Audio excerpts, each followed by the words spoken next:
We all inherently know we want to keep these old spaces. We love them. They're beautiful. You can't build this anymore. The craftsmanship isn't here anymore. Mark called me. And I called him after I came to look at a studio space here. First of all, saw the building and just thought it was spectacular. Award winners Mark Ruffalo and Kenneth Lonergan are longtime friends. They've worked together on Broadway and in film. For the past few years, they've spearheaded efforts to save the landmarked West Park Presbyterian Church on the Upper West Side. The building has a culture that's inherently palpable when you enter it. Everyone who's entered it has had the same reaction. Kenny had the same reaction I did. It's like, oh my God, this is incredible. We have to save this. The two attracted a remarkable group of fellow stars. They've spoken at rallies, staged play readings, and discussed their films. They generated support and media attention for saving West Park, as well as the nonprofit cultural center within it.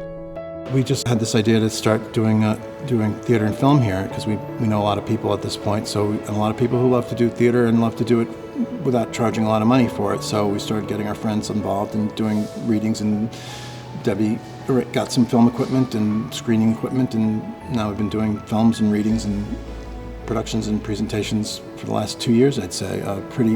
All beautifully attended, and the word thriving comes to mind. It was amazing how quickly people wanted to jump in. The church has a robust history to match its lovely Romanesque revival architecture. God's Love We Deliver started here. Joseph Papp founded the Public Theater during meetings in the balcony. Because the center rented space to several other nonprofits, West Park became a cultural incubator for the city.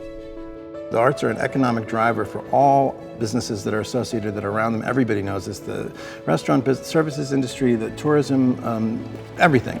But you can't have arts if you don't start cultivating the younger artists. And Mark and I both started out in, doing off-Broadway 30 years ago in spaces like this. The Cultural Center lost its lease this past summer and had to move. Now, the Presbytery is asking the city's permission to tear down the landmark so a developer can build market-rate housing on the site. Even in a packed locality like Manhattan, you don't need to tear down one of the few remaining 19th century churches to find room for housing. I mean, 99% of the real estate that's available in New York City is not landmarked. And the end. Yeah, the end. The Presbytery cites declining membership and claims the building is crumbling as reasons to tear it down. But independent engineers say the building is remarkably sound and eminently fixable. The city's Landmarks Preservation Commission is expected to hear arguments on the fate of the church later this month. If you keep wrecking the past every time you start over, it's just like putting yourself back at the starting line again and again and again, and it just doesn't make sense in any way. This is just something so special, and people come from all over the world.